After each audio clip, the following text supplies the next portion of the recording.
Sitting here talking about, a starting gravity of 1162, which sounds just out there. Right, guys? I mean, what do you think? 1162, it's like, okay, I'm going to sugar the yeast to death, But anyway, that's a little bit of pre-show talk we were having here tonight. Welcome to the Mead House. This is a show for home mead makers who want to make good mead at home. That's kind of where it all starts. That's where it starts for us. And Aaron Martin joining us tonight. Mississippi. Chris Spencer standing upright, finally. Got that full leg cast thing going on with some kind of a brace. Going right, Chris? Yep, weight bearing. Yep. And after how many weeks of sitting in a chair? Too many. I lost count. Doesn't that get old? It gets old, and but hobbling around now. So yeah. Jeff Shout in the house. And, of course, me, J.D. Webb, here at the Mead House. And I think that pretty much covers everybody. Aaron Martin. Did I mention Aaron Martin? You did. Believe so. Yeah. You guys got to cut me some slack. I just came. I spent like 12 hours behind the wheel yesterday coming home from our trip up north to the rodeo in Oakdale. And I'm still, like, beat. We just kind of lollygagged our way home and did a little honey shopping on the way, which I'll tell you about here in a little while. It's kind of a crack up. Chris already knows about it. But to get the show started here tonight, big shout out to Brett Tennant, who's going to join us a little bit later on in the show. Caught him on a Facebook page, the Mead group. He's doing a chocolate mead. Now, normally I wouldn't really, chocolate. I can take it or leave it, mostly leave it. But then I read in this whole posting, there's a couple of people involved. One of them said that he actually took some oak cubes and soaked them in bourbon. So I kind of sat right up in my chair and started paying attention. So Brett Tennant's going to join us here in about a half hour or so. We do have an app for that. You can download the iOS and Android apps right from our website, themeadhouse.com.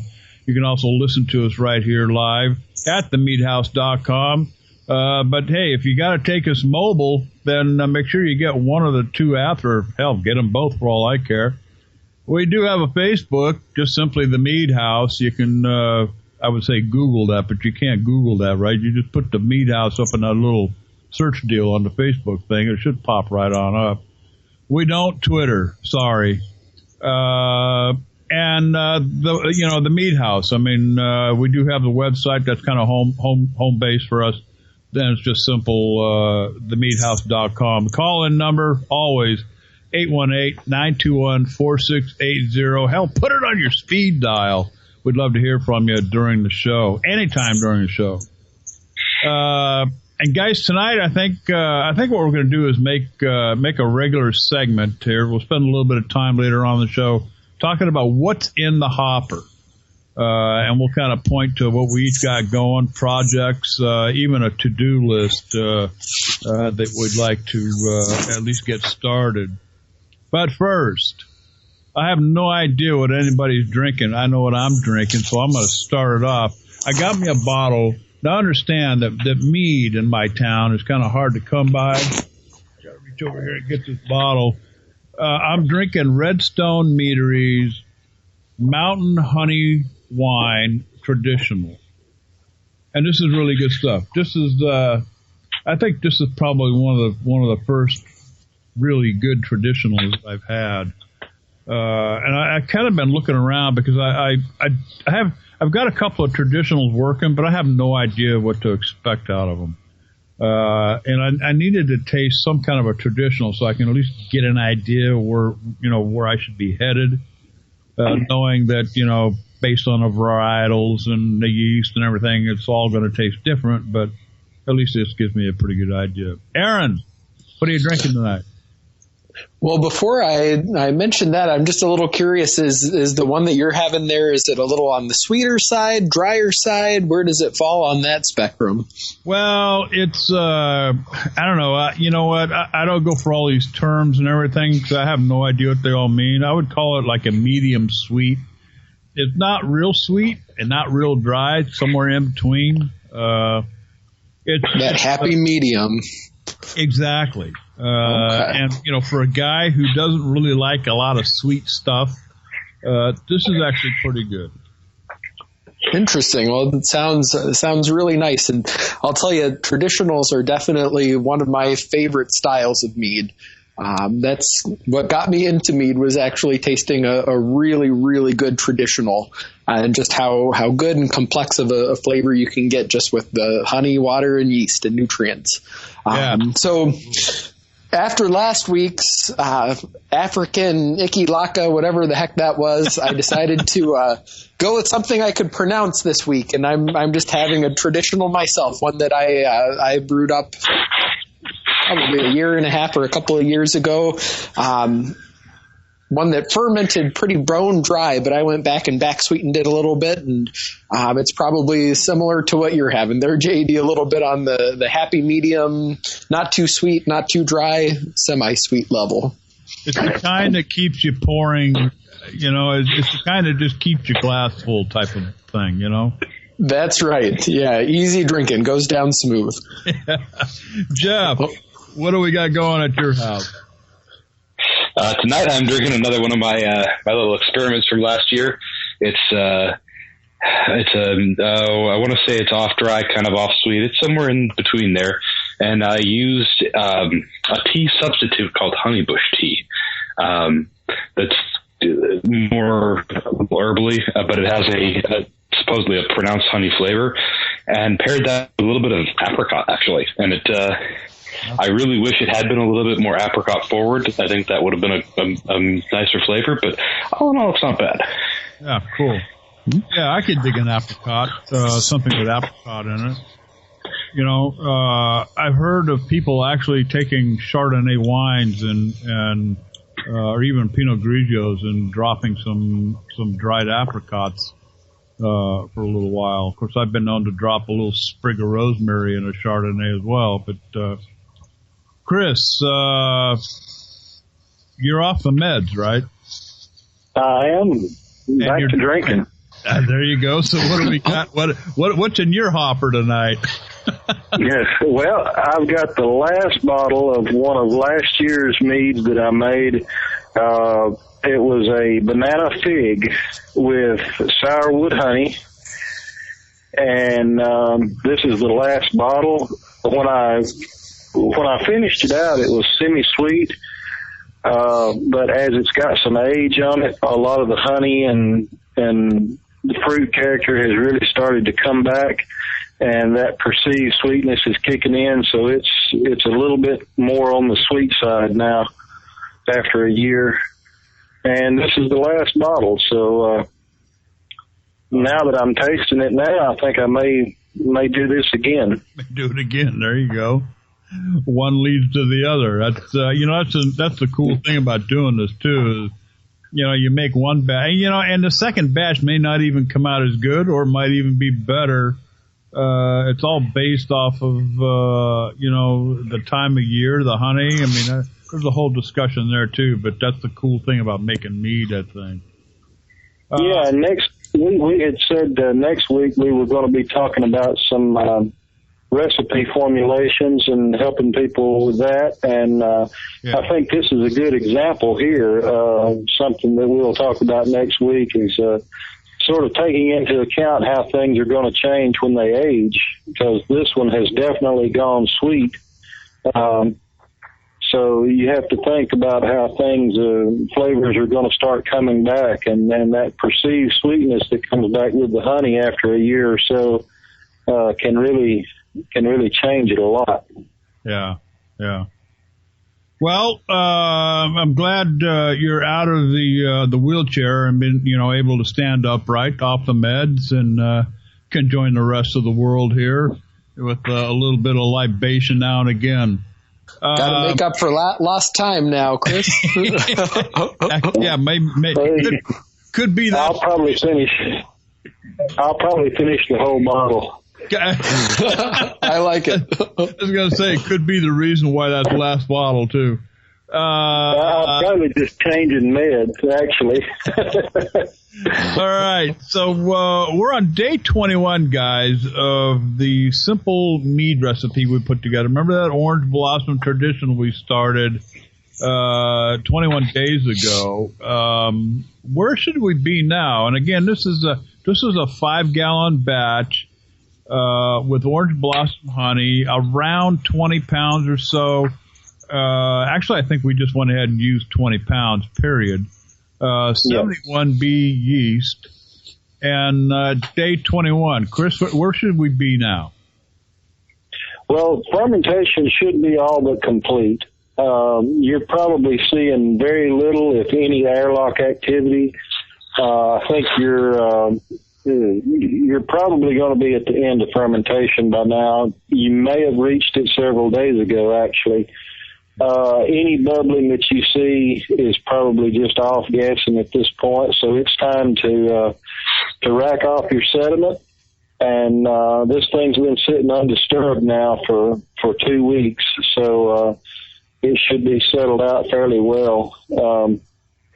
So it's time to go ahead now and rack this thing off the sediment into a 5-gallon glass carboy. Better Bottle makes a plastic carboy, and there's nothing at all wrong with them. I've used them. And as far as how they affect your mead, I can't tell any difference.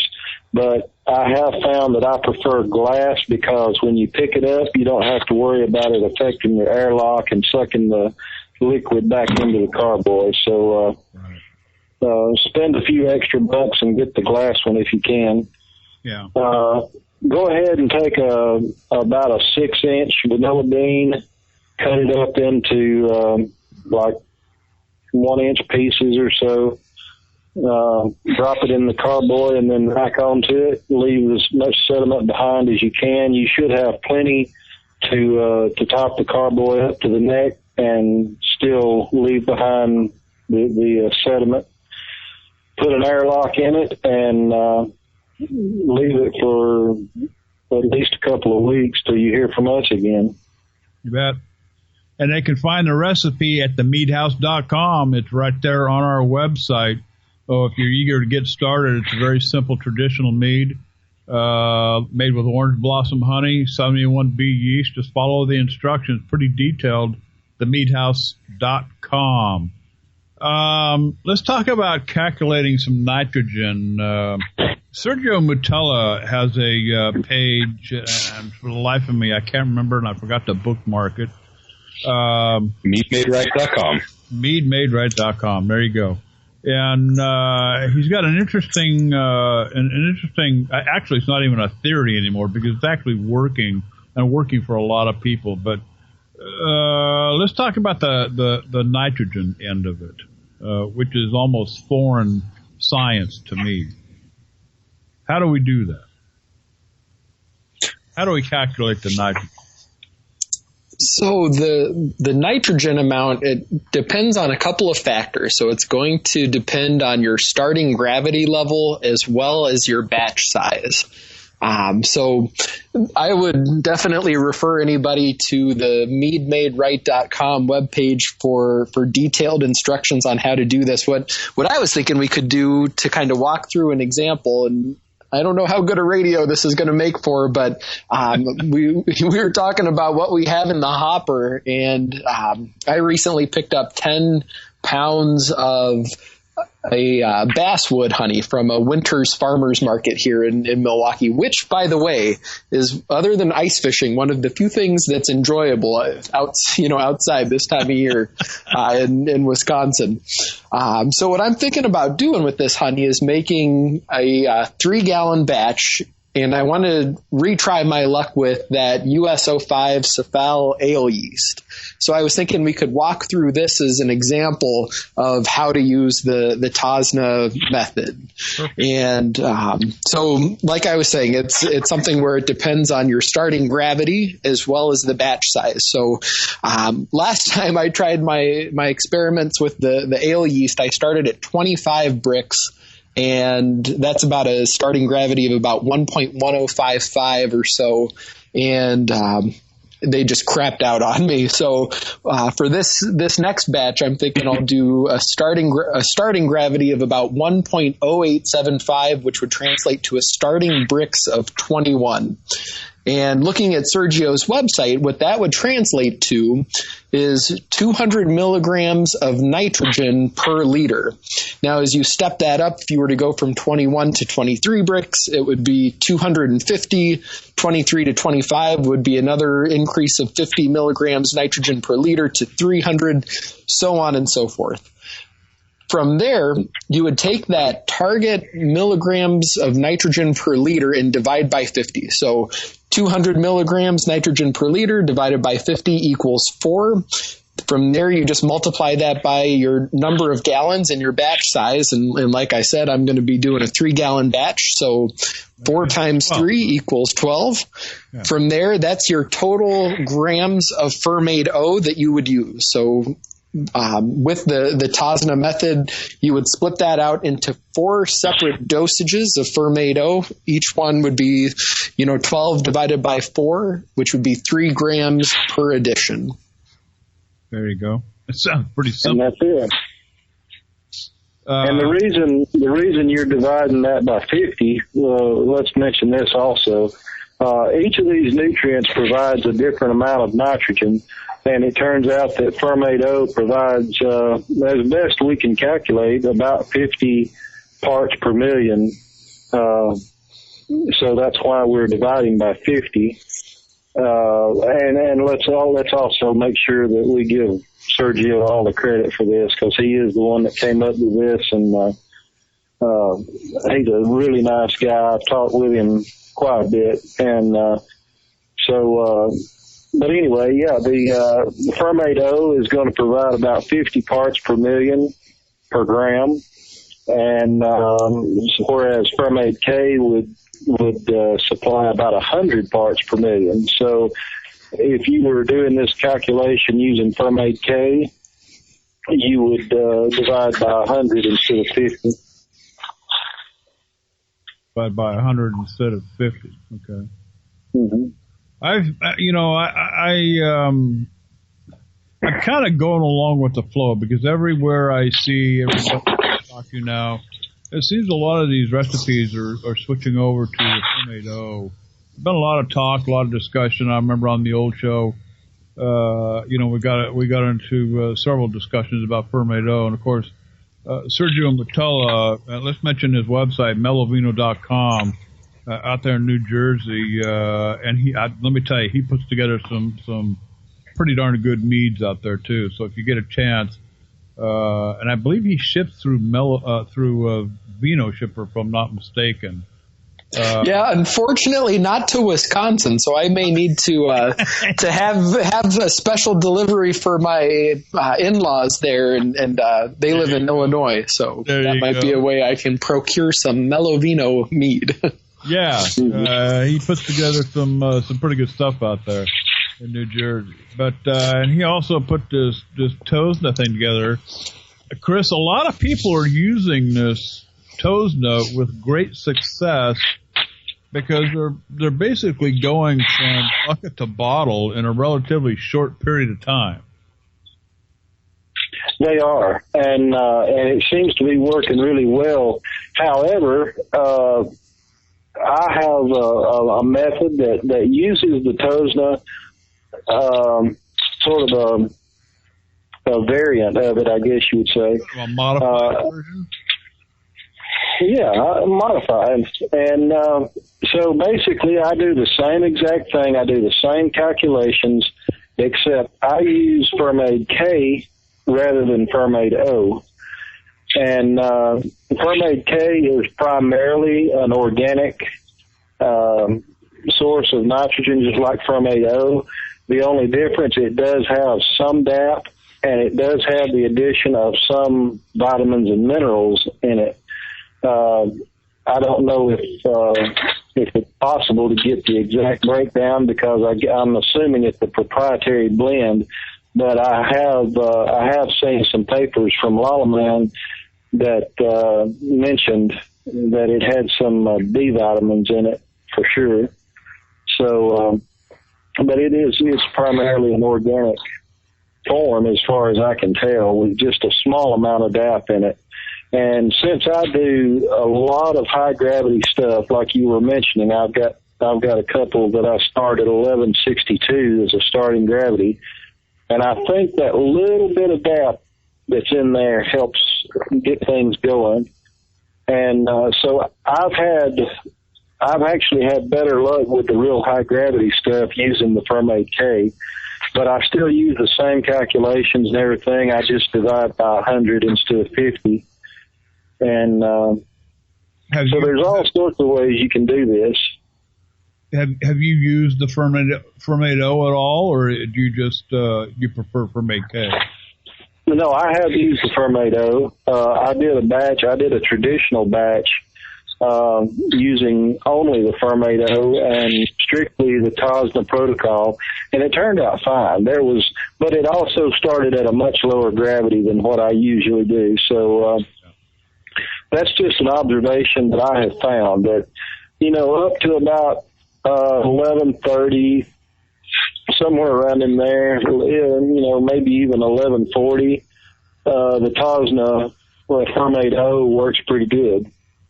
But once you start getting above 1140, I've had better luck with the Fermaid K. Yeah. Well, you've also got some very special taste buds inside your mouth too. One of the few. Not really. Well, you're one of the few people I know that can actually taste the DAP.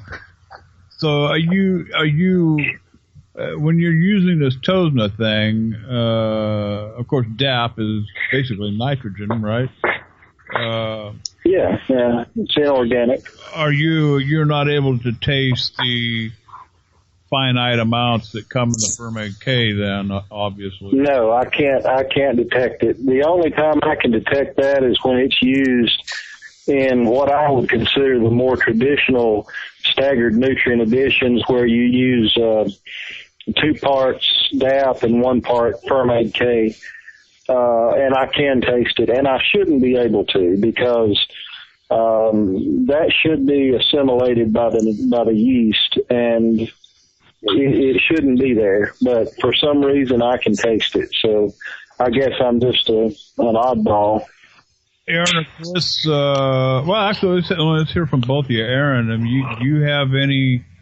Can you taste the nitrogen at all, the DAP, like Chris can, or is it? It's an interesting question. So a couple of batches. I'll tell you an experience that I've had, and this was actually a batch of a peach melomel that I made maybe a year or so ago, and this was before I had stumbled across the MeadMadeRight.com website and had really been exposed to Fermaid O or Fermaid K. This was back in the dark ages, where I was still using, I don't even know what it was, whatever packets of yeast nutrients and yeast energizers that my local homebrew supply shop sells. And this was even in the dark ages where I wasn't really tailoring the amount of nutrients to use based on things like batch size or starting gravity. So I suspect that I added more nutrients to this batch than what was needed. And to me, this is going to sound kind of gross, but it kind of like left a little bit of a weird, like a bathroom smell to it, or like almost like a urine-y smell. And I know that sounds really disgusting, but especially on radio. Yeah. Especially on radio, yeah. So well, Aaron, the DAP it's a urea based Now, don't misunderstand what I'm saying here, because there are some purely urea based things that are not even, I don't think they're even allowed to be used on a commercial scale. But if I'm not mistaken, I believe that the DAP is a urea based nitrogen, or at least part of it, I think. Now, I may be wrong about that. Okay, Doc. There may be different formulations, but I know that there are some that are based on urea, yeah. And that's actually what I thought, because the homebrew supply shop does sell just like nutrients that you can buy in like a little jar or something like that. And it says like one of the ingredients is urea. So as I was reading that, I was thinking, well, maybe that's where that taste is coming from. And, maybe that's what's causing that. So. Wow. But the actual flavor that you get from the DAP, if you're able to detect it, it's bothersome. But what's even more bothersome to me is the fact that overuse of DAP creates such a vigorous and fast and hot ferment that you're getting these higher and hotter alcohols, and you get a much harder to control ferment. So for people, there for a while, I really had a problem getting a mead to stop where I wanted it to. No matter what I did, the yeast would way overshoot their alcohol limits. And, so I would try to engineer something to finish out sweet or semi-sweet or something, and it'd go bone dry every time. And I finally figured out it was the DAP that's doing it. I mean, it's just like giving them a Snickers bar or something. It's a shot of sugar, basically,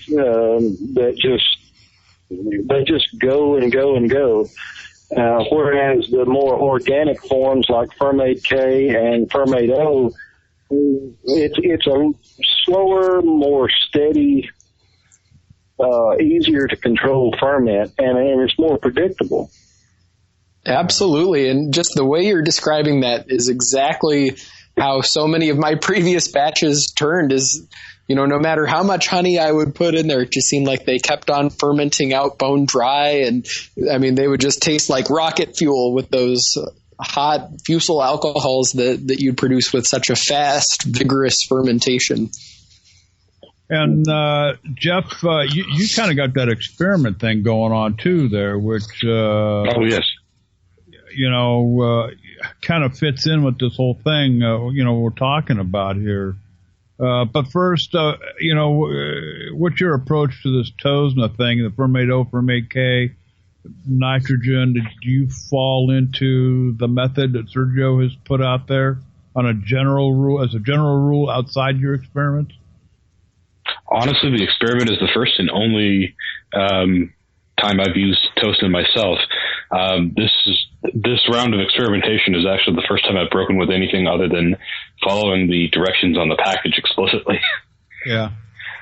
Actually, I take that back. I did stagger some DAP and Fermaid K in the last summer and in the fall. But it wasn't nearly as well thought out as it could have been. It was still essentially measuring by volume and just kind of splitting that up. Well, I think, for me, and I'm kind of working myself out of this old school train of thought.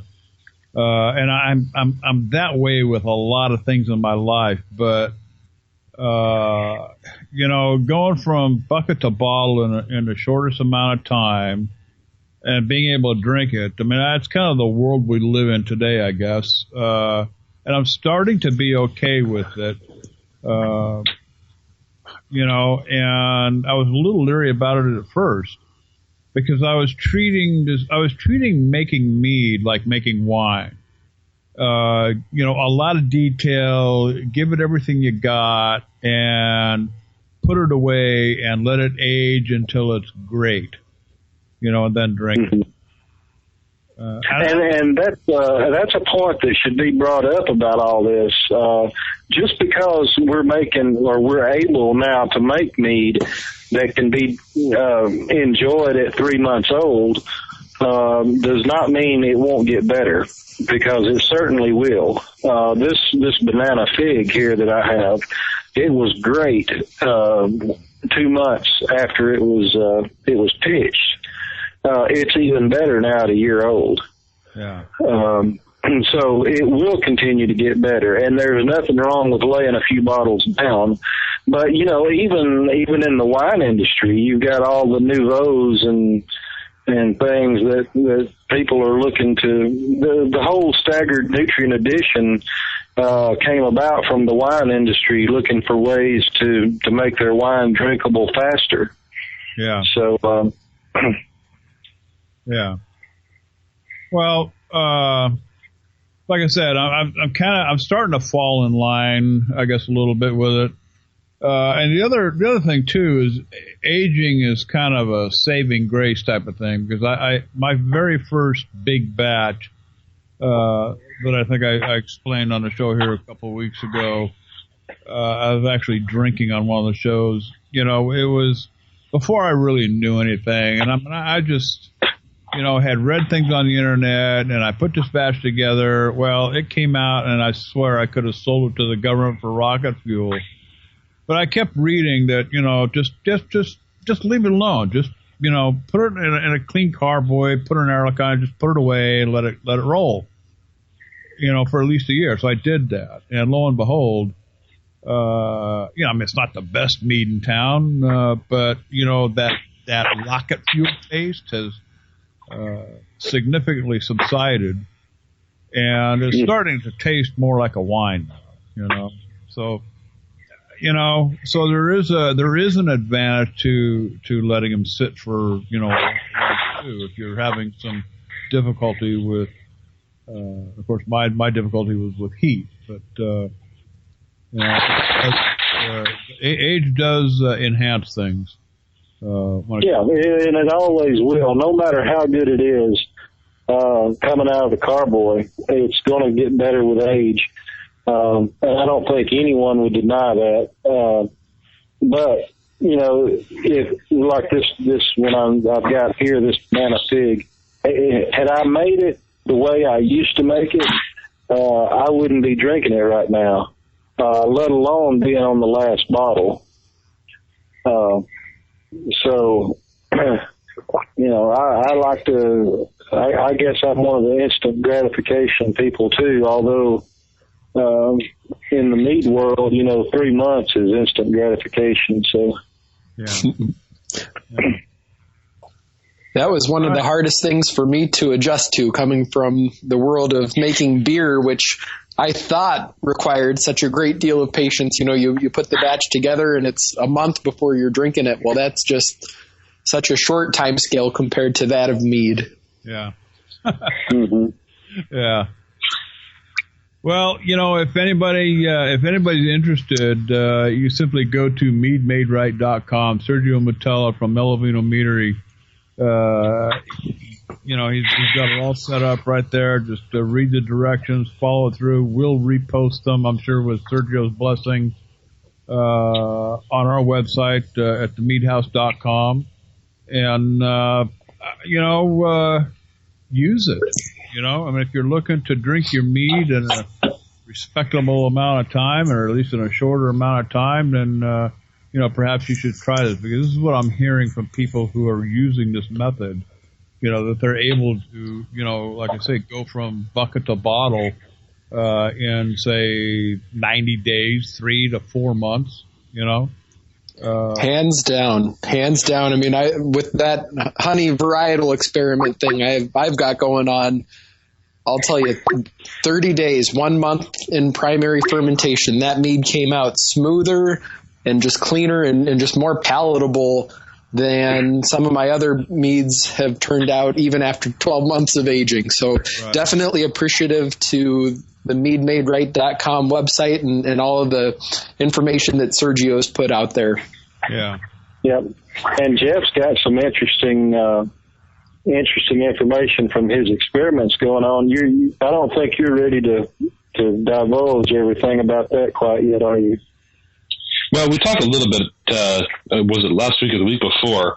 And yeah, there are some marked flavor differences. I have not sampled again. I've been resisting the urge to mother hen this thing. But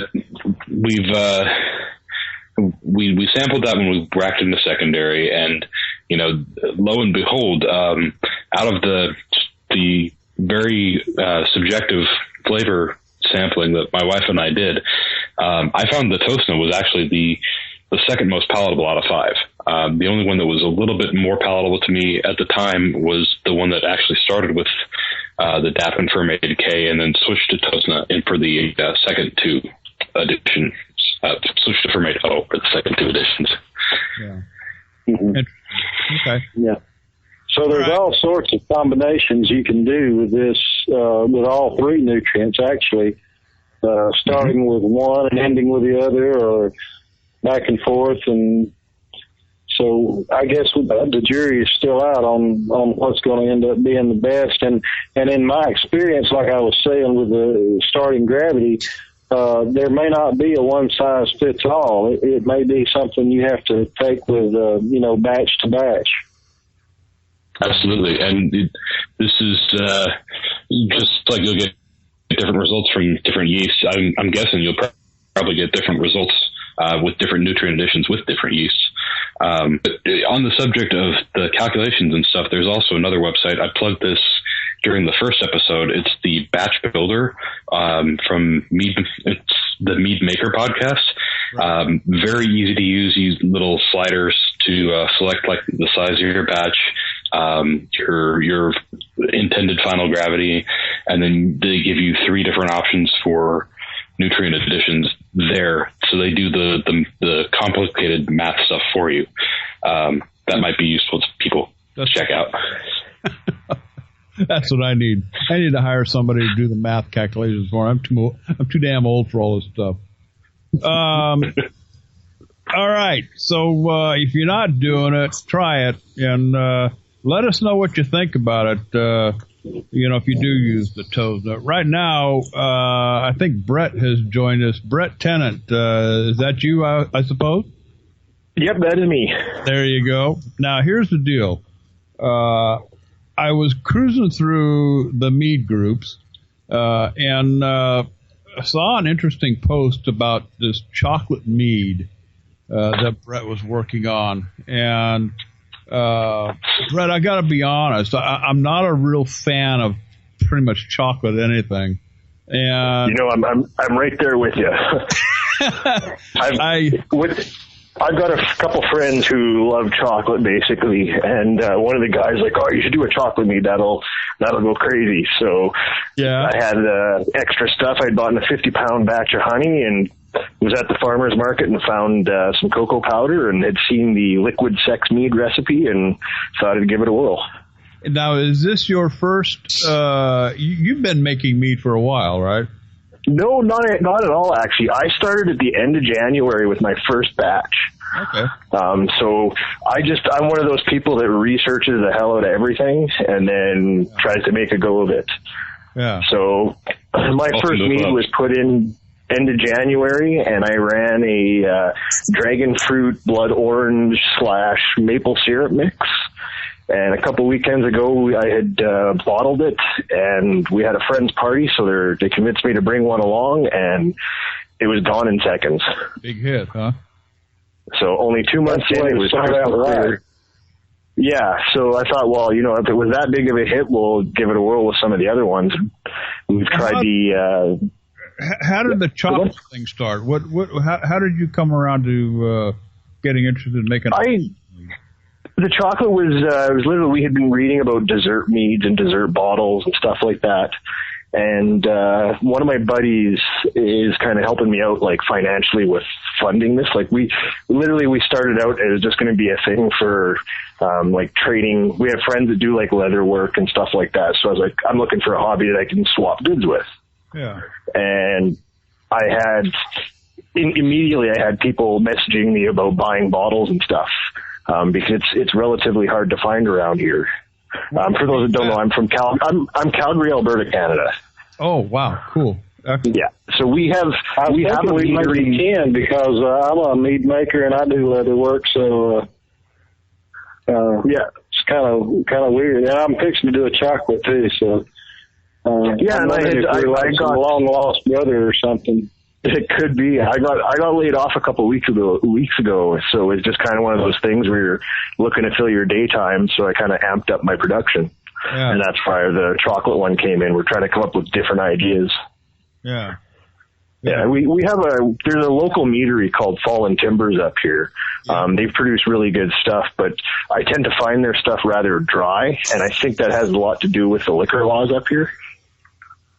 Yeah, I know a little bit about the Canadian liquor, especially with the mead making, where depending upon the type of license you get, apparently you have to actually raise your own honey. You have to have beehives. Exactly. Yeah. Yeah. And but the chocolate thing. Now I've read that using chocolate, you have to let them age at least a year or even longer. Exactly, and you guys talking a few minutes ago about how the waiting, getting used to the waiting for a year and stuff. Like I had immediate results with the first batch, but knowing this one's going to have to sit for a year, it's going to be a close watch basically, and anticipation until it finally happens. And to your knowledge, there's no way around that. I mean, when we're talking specifically about the oils in the... Exactly, yeah. And I had done a bunch of reading on, I think it's the Mead Maker Forum, and I had read a bunch of batches a while ago, because apparently there was a bunch of people doing some chocolate back then. And the most common recipe is basically once you do your second racking, your first racking over, you have to let that rack sit for a year. Wow. And there's people that apparently will, they'll keep racking like monthly, trying to let the oils that are on the top, eliminate them. Yeah. But apparently what that does is that also eliminates the enzyme that everybody likes. That gives it the flavor, right? Exactly, yeah. So I just and then you got also experiment. Go ahead, Chris. Go ahead, I'm sorry. Yeah, no, I was just saying that's one of the big experiments is seeing how this one works out. Mm-hmm. And one of the big experiments for me, I've got a couple that are going to be going in the primary within the next few weeks. And I'm going to be doing a comparison between using cocoa nibs and Dutch cocoa powder. And from the research that I've done, the Dutch powder removes a lot of the offensive bitterness and leaves more of the pure chocolate flavor. So I'm interested to see how how that's going to come out. And then I've heard mixed things about using cocoa nibs. Do you use them raw? Do you toast them first? Right. So there's quite a bit of experimentation that can go on here with this chocolate. So well, and the downside is that 90% of the stuff that I found out there of people doing recipes, I've never seen a lot of responses to what happened, like what ended up happening. Was their batch spoiled? Did it work out? Did it taste like crap? Like I've never seen a lot of that. So, and yet a lot of the posts are from back around, say, 2011, 2012. So there's got to be some knowledge out there.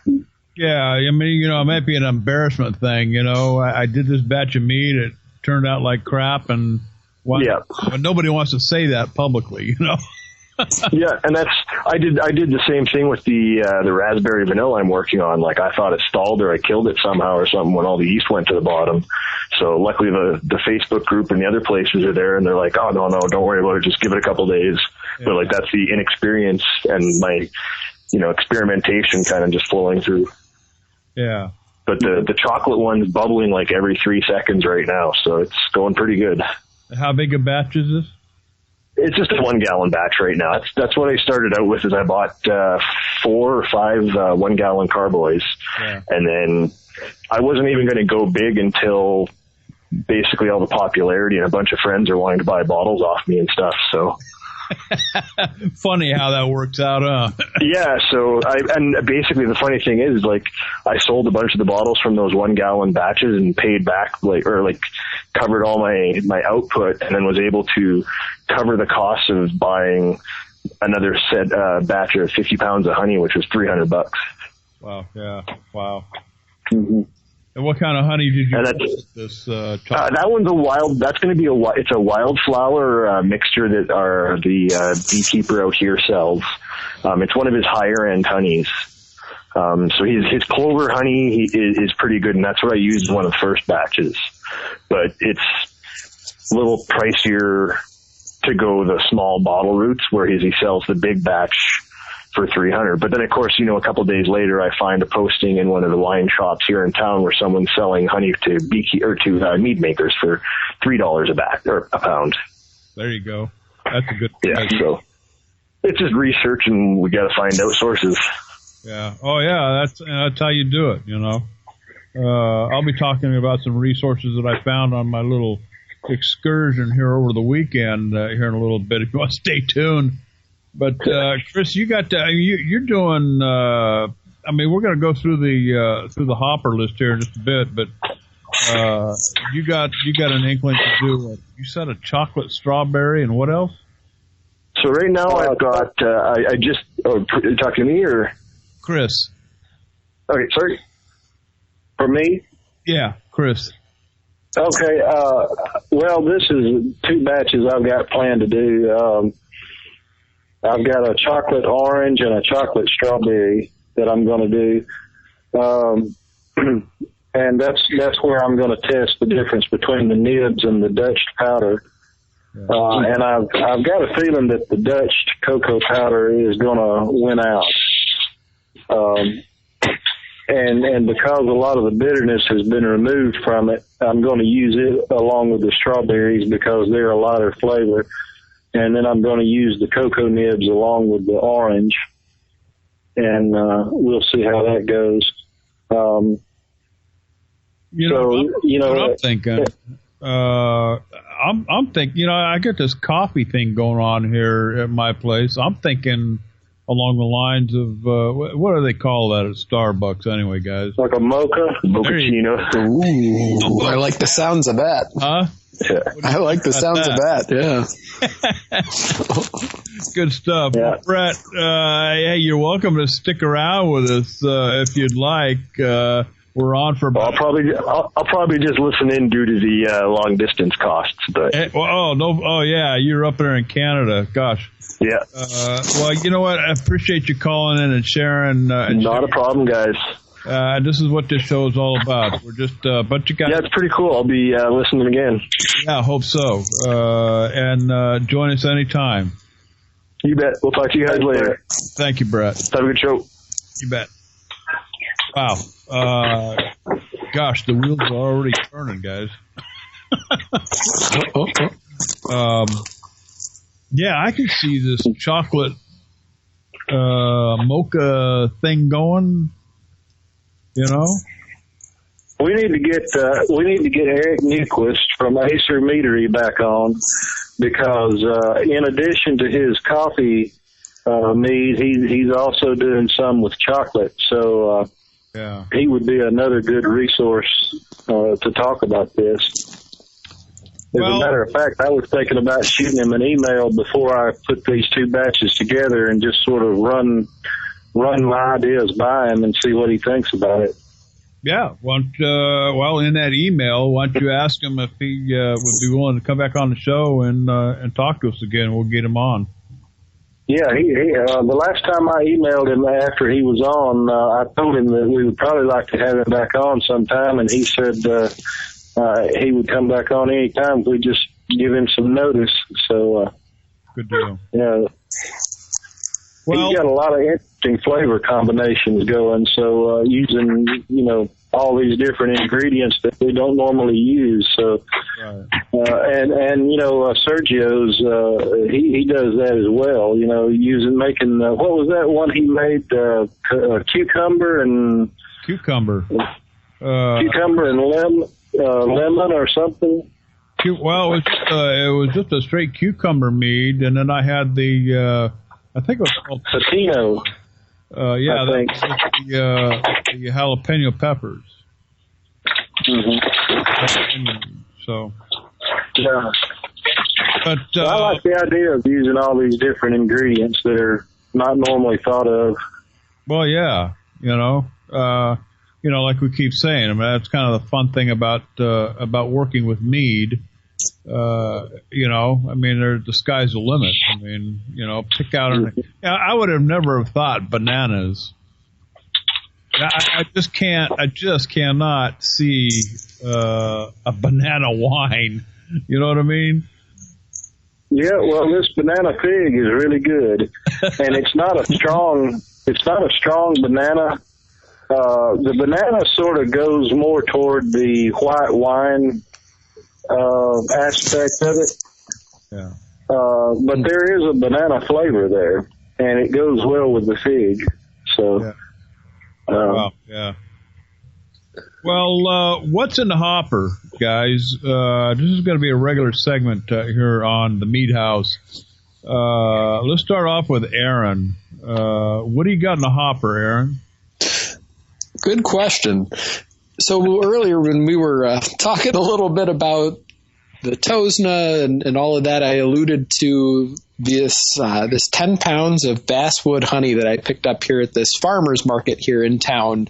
And I'm thinking of doing kind of a lower gravity session mead with the ale yeast. And when I first started putting the plans together for this, I was thinking of doing a traditional.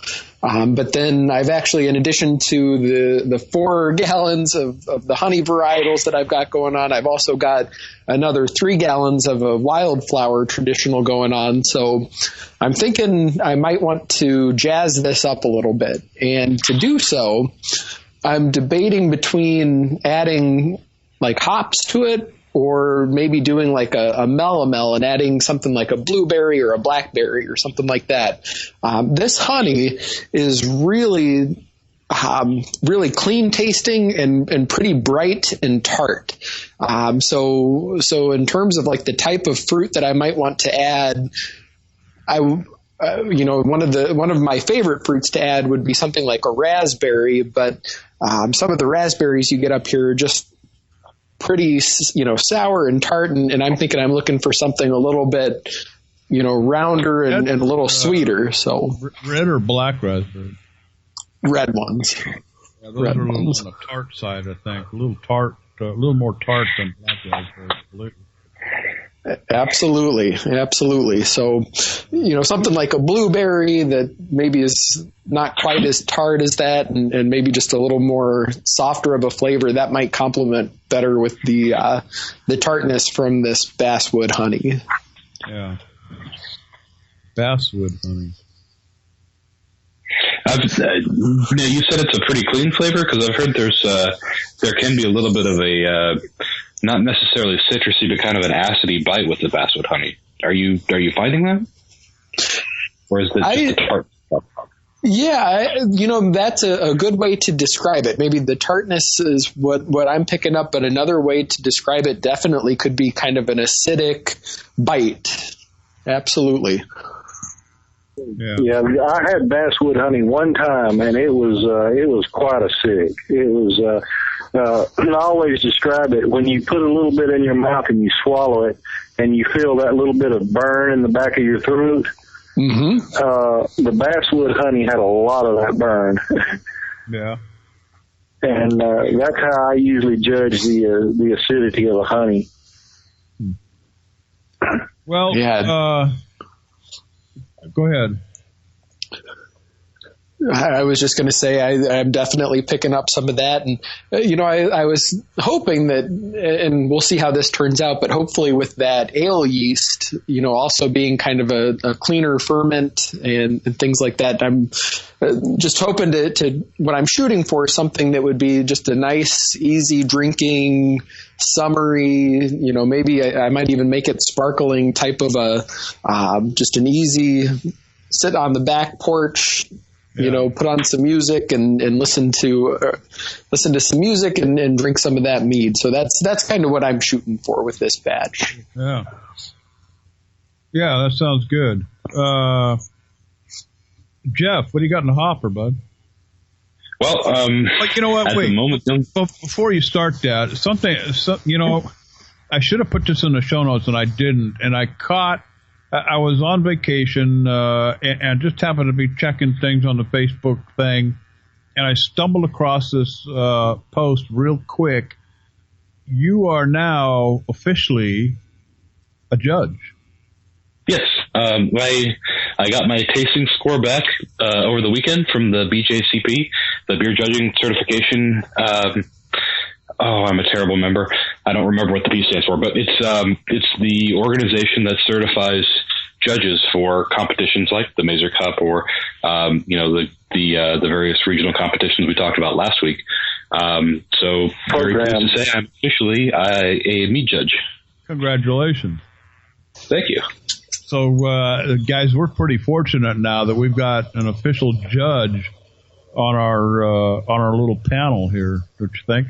Well, I can't let him have any of my mead now because then everybody's going to find out that I don't make good mead.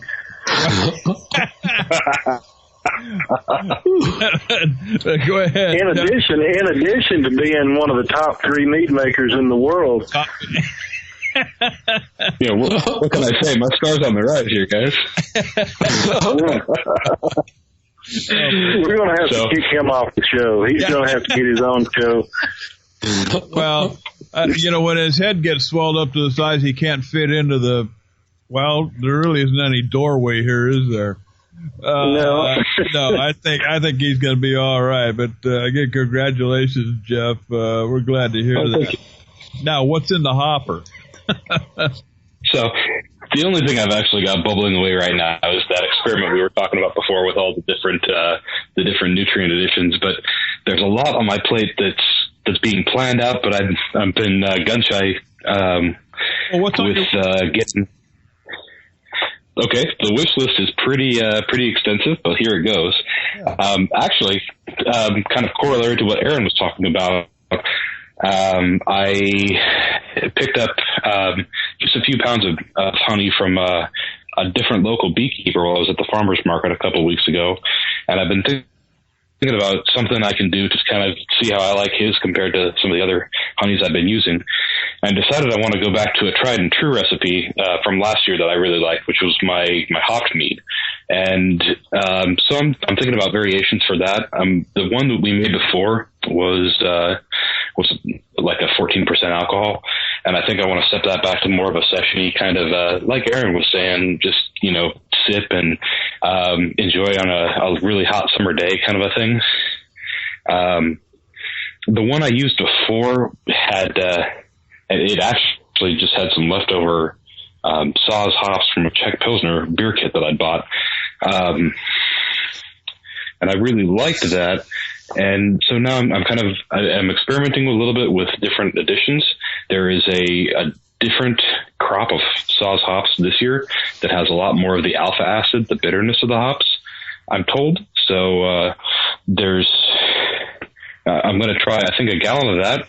And then I got a blend of hops from the West Coast called Falconer's Flight, which is a kind of a proprietary blend, but it incorporates a bunch of different hop varieties into a pellet form.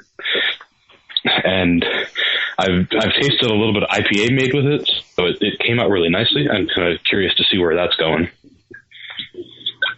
Jeff, how if you don't mind me asking, what quantity of hops do you use per gallon?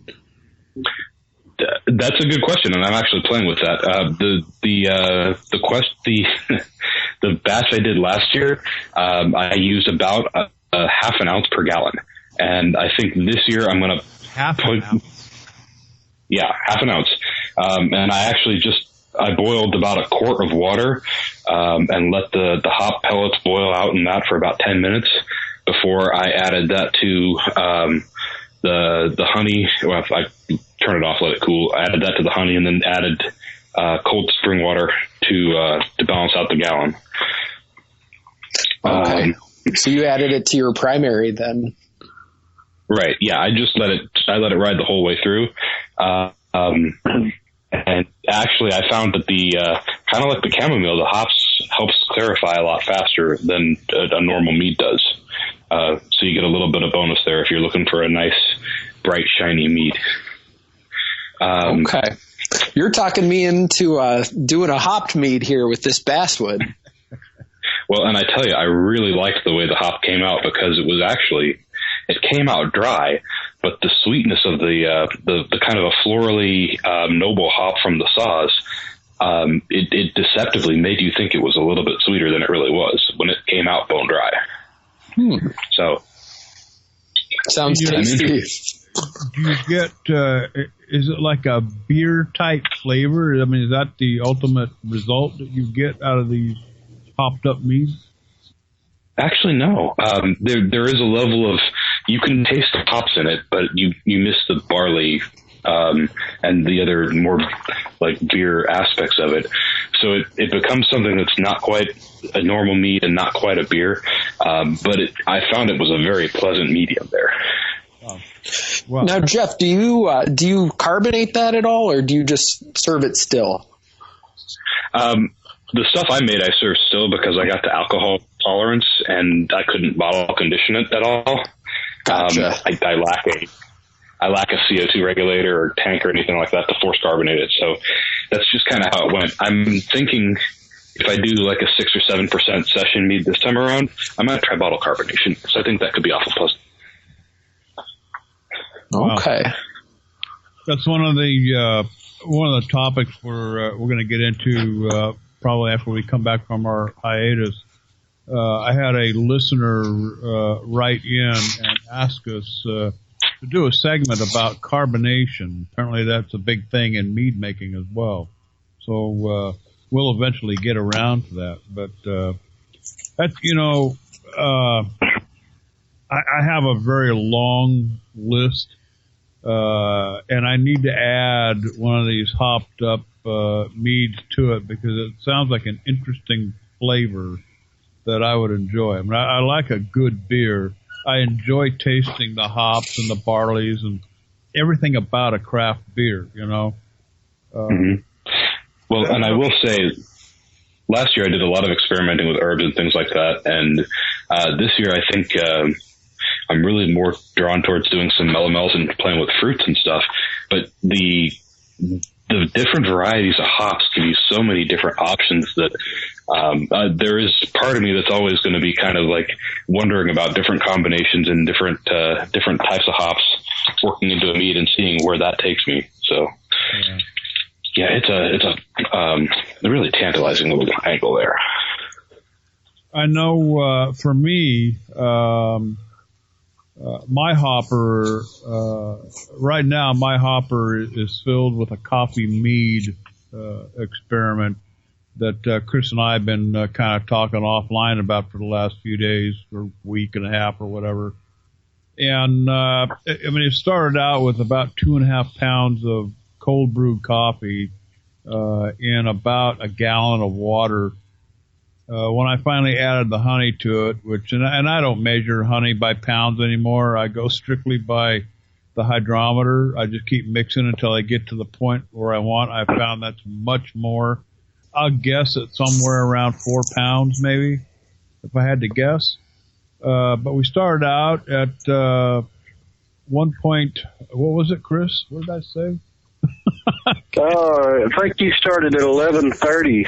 11:30, and with 71B, it crapped out at 10:50. I'm not sure why. Temperatures are good. I mean, the whole aeration, stirring, nutrient feeding. I did the 2472 thing with Fermaid O. That I think it was like 3.24 grams per. But it's, Chris and I were talking before the show or earlier this afternoon. It should have come out sweet, even at 1050, but the sweetness isn't there. And I think I know why. And this is something that I think Eric was alluding to when he was talking about, when he was experimenting with his coffee meads, was the fact that there is a bitter component to coffee. And I think that may be kind of offsetting the sweetness that I'm not tasting in this coffee experiment that I've got going. I use dark roast coffee. I like a dark roast.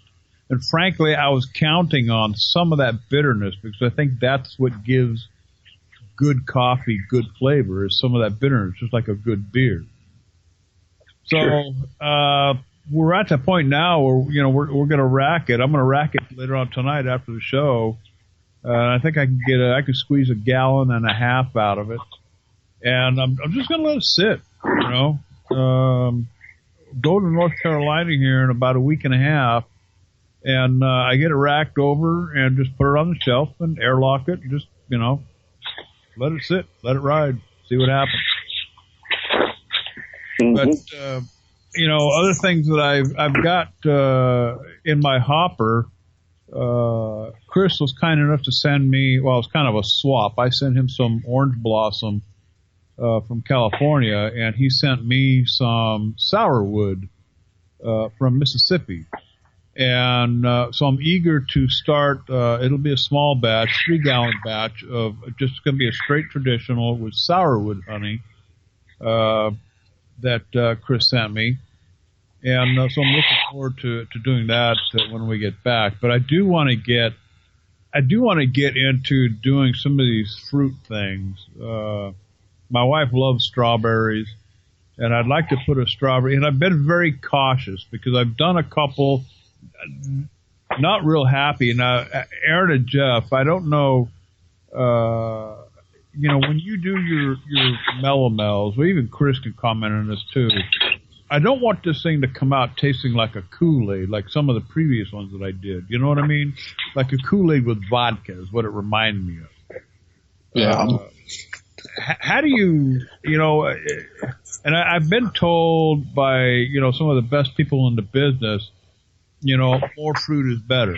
Okay, this thing about, I think it was 2 pounds per gallon is hogwash. You need to go a lot more than that. 3.5, 4 pounds a gallon is what I've heard. But how do you stay away from that Kool-Aid, taste? Load it up.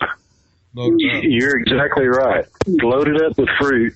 4 to 5 pounds per gallon for something like strawberries is right about in line. 5, even 6 pounds of peaches. Load it up. Otherwise, you come out with, like you're saying, it's got a wine cooler. If you remember the wine coolers from the 80s. Oh yeah. Yeah. Oh yeah. And I remember Boone's Farm too. Yeah. Yeah. So I don't want to put any Boone's Farm together. Yeah, my answer has always been load it up with fruit. If you're going to make, it depends on what you're making. If you're making a session mead that's going to be lighter and carbonated, then maybe you don't want to load it up. But if you're making a traditional still melomel and you're going to make a strawberry, then make a strawberry. Yeah. Load it up. Put in about 5 pounds of strawberries per gallon and make it. Don't hold back. Well, funny you should say, because on my trip, I might as well do it now. On my trip, I did a little bit of honey shopping. Now, we went up to, actually, it really wasn't northern California. It was north for us since we live in southern California, but up around the Sonora, Oakdale area. And we took the long route home, hence my tiredness today. After being behind the wheel for 12 hours, but managed to stop at a few little fruit stands on the way, and I ran across some blackberry honey, and I thought, oh wow, this might be pretty good with a blackberry mead. So with the blackberry honey, they had star thistle. Now I remember Chris talking about star thistle. And I don't know if that was on the show or off the show. Chris, weren't you talking about star thistle honey at one point? Well, I've had two experiences with star thistle. One was a traditional that I made. It's a light, it's a great honey. It really is. And it turned out, to me, it was lacking. I think it would have been better had it been blended with something else. The other experience I had with it was Texas Dave. He had made a star thistle traditional, and that was one of the bottles he sent me, and it was a great traditional. He had a little bit of heat in it. I think maybe his fermentation temperature might have been a little bit high on that one particular batch, but there's no doubt about it. In a year, it would be all that would be aged out. But his didn't seem to be lacking like the one I made. So maybe it was a slightly different, difference in the honey or something. Well, this star thistle honey that I tasted at the was like it was like a honey on barbiturates. I mean, this stuff was bad. I mean, it was, and I somewhere, I don't know where the conversation, who I had it with, but we were talking star thistle, and they said, well, there's a couple of different kinds of star thistle. Stay away from the weed patch type. And I got a funny feeling this is what that was, because this is really bad. So I put that on the back burner. I didn't want any of that. But the blackberry, of course, they had orange blossom there too. I can get orange blossom, anywhere down here. Blackberry, it's hard to come by. But the guy wanted like $40. Well, it's actually what I paid was $40 6 pounds. And I tried to talk him into. I told him I'd give him $180 for 60 pounds of black. Well, he wasn't having it. He said it's $300. And I told him, well, you might as well hang on to it because I'm sure your bees are going to need something to munch on and make them hungry. And the reason why I say that is because the honey. I mean, he's got this honey at this little fruit stand. And most of the honey sitting there, you can tell it's old. It's starting to crystallize around the top of the container. There's dust on top of the lid. I mean, it's obvious that stuff has been sitting there for a long, long time. Even talking to the stand, said... at $40, it would have still been sitting there had it been me. Yeah, so, but I thought, the hell with it. I brought the 6 pounds back, so we're going to do a small batch of blackberry. Now, my only other problem is I got to get a source for ripe blackberries. I can get blackberries in the supermarket, no big deal. Like everything else in Southern California, everything is picked long before it's ever ripe. By the time you leave it out and, ripen on it just doesn't develop sweetness like it's still on the fruit. So. JD, I'm getting some interference from somewhere, and I don't know what it is. That might be. Are you picking it? It might be coming from Jeff. Could be. Yeah, it is. It's coming from Jeff. I can. Oh, you still got the little one acting up, don't you? Yeah, he's getting sent to. Good times. It was sounding like interference over the line or something. Yeah. So anyway, we're gonna work, and the blackberry's going on the list, on my hopper list. But right now I've got a couple of traditionals aging. I've got the vanilla aging, the traditional that we put together it's going on about 7 months ago now. Still needs a little bit more time. And that's made with a orange blossom honey and D47 yeast. The other one that I've got aging right now is a mesquite and wildflower blend that I put together. The honey it tasted really good, so I'm hoping that that's going to come out. So, is that with that Trader Joe's mesquite? Yep. Yeah, Trader Joe's mesquite honey. It's pretty good stuff if you can get your hands on it. Yeah, we've got a Trader Joe's nearby here too, and every time we go, I always look at that mesquite honey and think about picking some up. So add it to my hopper list too. Yeah, it's gonna have kind of a peppery taste to it when it ferments out, I kind of enjoy that. It tastes pretty good. Obviously, mine's still way, way early yet. I mean, it hasn't even cleared yet. So it's kind of taking its sweet time, in that process. But it's got a peppery taste to it. It's going to be kind of a semi-sweet, when it finishes out. But, so looking for... And another note you can make with a mesquite, it blends well with orange blossom. Yeah. And one of the good traditionals I did was 3 honeys. It was orange blossom and mesquite. And the third honey, it skips my mind right now. I think it was either sage or the star thistle. No, it wasn't the star thistle. It was, I think it was sage blossom maybe. Yeah. Yeah. And it turned out good.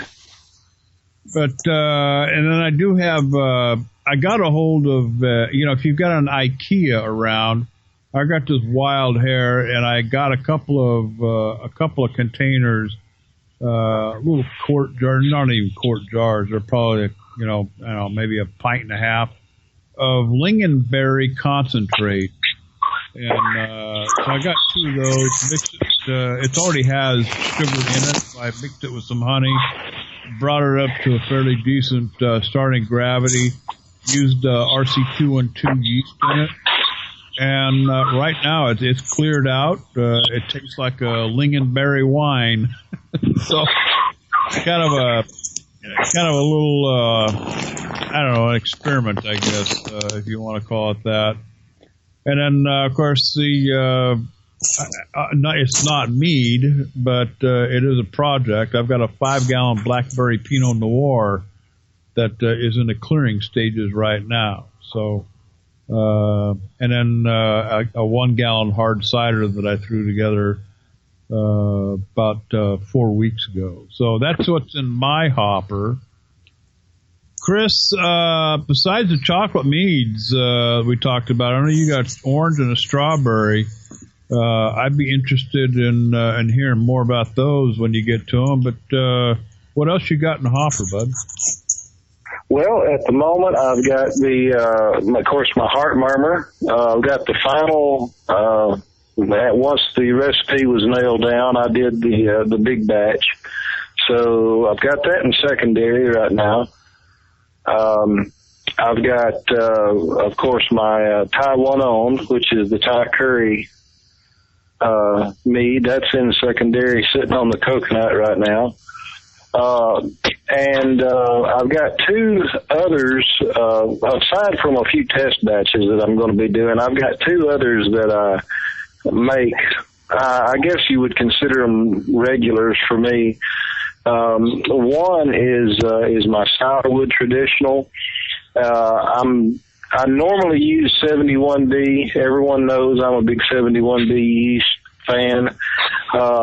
But, as I make more mead, so I've always felt that if you limit yourself, you may be missing out on something. So, I decided this time on the sourwood traditional, I would see if I could optimize the flavors and what I could come out with. So I contacted Pete Bucklich, and I was talking to him about yeast selection and this particular honey. And so what I came up with is to do a blend. So I'm actually going to make 2 batches. I'm going to make a fairly large batch using D21 yeast, and then I'm going to do a smaller batch with the RP 15. That's Rockpile 15 yeast. It's Alvin, I think it's Alvin yeast. And then when those... If you talk to Pete about it, it's going to be Alvin yeast. Yeah. Pretty much all he uses. Well, there's a reason for that. Their quality is there, and so far I haven't got a bad Alvin yeast. Yeah. But it's RP15, and I'm going to use that in a smaller quantity. Do 2 separate batches, and then once I get them finished, I'm going to blend them to taste. So hopefully I'll optimize this sourwood honey to something better than what it's been being. Yeah. The other one I'm going to do is a braggot that it's the only braggot that I do regularly, and it's one done with I call it an Irish red ale braggot, and it's made with Chinook hops through the boil, and then at the end it's got some East Kent Goldings hops added for the last 5 minutes, and that'll be with some sort of darker, earthier honey, possibly blackberry. Don't know yet exactly what honey I'm going to use this time. The last time I used raspberry honey, and it turned out pretty good. So I'm thinking about trying some blackberry honey on this one, and it's got some dark dry malt extract in it as well. So we'll see how that goes. Yeah. The other thing that I've got on the to-do list, I guess, is a cherry chipotle. There you go. Yeah. So, I normally make a cherry mead. My friends, they all like cherry mead, so I tend to keep a cherry mead going or finished it almost all the time. And so I had some dessert not too long ago that was like a cherry... I don't know what it was called. It was like a cherry cobbler or something. Oh. And along with that meal, I had some chipotle sauce on some food, and happened to get them mixed. And I said, that goes pretty good together. So, cool. Sounds good. Now, were you ever a beer brewer before? No, never. I've never made a batch of beer. This is I've made a couple of braggots, but the other one didn't turn out all that well. This one seems to do really good. I did not come up with this recipe. I got this recipe from someone online, and I don't remember where. If I knew, I would give him credit for it, but I can't remember where I got it, but I made it, and it turned out good, and everyone liked it, so I'm going to keep on making it. Yeah. But it's basically some sort of dark honey, dark dry malt extract, and Chinook and East Kent Golding hops. And I have in my notes that the Chinooks can be interchanged for Eroica, and the East Kent Goldings can be interchanged with Cascade or Centennial. And gosh, I wish I could remember whose recipe this is so I could give them credit, but it's a good one. Yeah. Sounds interesting. Well, I want to keep talking about what's in the hopper and what we got going, and maybe we can get into even some more detail, pick out a couple of recipes that we got working or that we really want to put together, and let's go into a little bit more detail about them, in the next few shows. I think, I really want to explore this coffee thing a little bit further. And, before I even get into the whole chocolate coffee thing, I think I feel the need to get the chocolate down. I mean, the coffee mead down first. I would think that would be the first step. What do you guys think? As you're describing it right now, I'm wondering if a good possibility might be to make 2 separate batches, one chocolate, one coffee, and then blend them. Yeah. I would second that one. I think, and actually when we talk about recipe formulation and stuff next time, I was going to bring up Steve Piazz's book has a fantastic section about blending where he uses the term as a Punnett square, but it's an idea for determining like how much of one ingredient versus another, or how much of one meat or another you want to add to make a good blend. So that could definitely be a useful resource in this case too. Yeah. Of course, the only drawback is, you're at least a year out with the chocolate mead, based on everything that I'm reading. But hey, you know what? What the heck? You never know. I'm hoping to solve some of that with this Dutch cocoa powder. I don't know. Yeah, I was gonna say, Chris. Chris is one. He'll get it from the bottle or from the bucket to the bottle in a big time hurry. I might task you with coming up with the plan. But I still want to play around with this coffee thing. I love a good coffee. As much as a tequila aficionado, I guess, I'm pretty much the same with my coffee. And I'm very, very particular about my coffee. And, if a cup of coffee in a restaurant doesn't taste good to me, I'll send it back. I'm that bad. Of course, it's, an embarrassment for the wife, but we've got a coffee snob on our hands. Hey, you know what? I like coffee. I like damn good coffee is what I like. Well, you got two. Proud of it.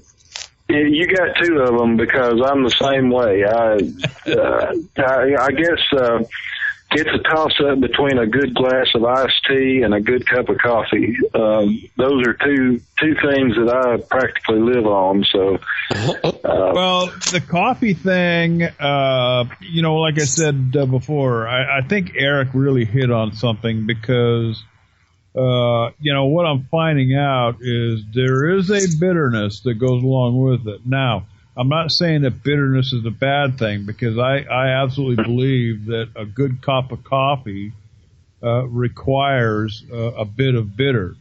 And for that reason, I don't like the cold brewed coffees.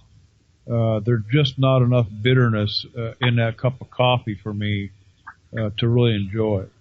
And I wanted that component in my mead. I wanted a level of bitterness. Now, it's just a matter of controlling the amount of bitterness, and I think I'm going to be able to do that through the amount of actual bean that you cold brew first. Or bittering hops and make a coffee braggot. Well, yeah. Leave it to me to complicate things, but I don't know that I could see a bittering hop and a bitter coffee in the same quantitative or qualitative level of bitterness or like coordinating flavors, but I'd be willing to hear somebody out if they wanted to brew that up and send me some. Well, that's where you get into the layering effect, like the deal with the curry mead. It may not be the most enjoyable, but when you taste it, you take a sip and you taste one thing and then you take another sip and it's totally different. Well, that's interesting to me how that can happen. Sure, absolutely. And I think the other thing about the coffee mead that Eric was talking about was the actual bean itself. And he's experimented with all sorts, dark roast, light roast, and he's settled on that medium roast, which, there might be something to that too. Maybe that's maybe the direction I need to go. I don't know. I'm going to play around with the dark roast first and just, lower the amount of bean that I use. But, it's just a wonderful thing about what we're doing is being able to experiment and, come up with a profile that we enjoy and making it work, what the heck? I mean, when it comes to the coffee bean, I'm strictly, and I mean strictly, it's either Sumatra or Arabica. A close second to both of those beans is the Ethiopian. Other than that, an Italian roast is okay if I can find a good roast. But Arabica and Sumatra are my two absolute go-to coffee beans, and that's what I've been using. So. Yeah, a dark Italian roast Arabica is by far my favorite coffee in the world. But the problem is I like it toned down with cream.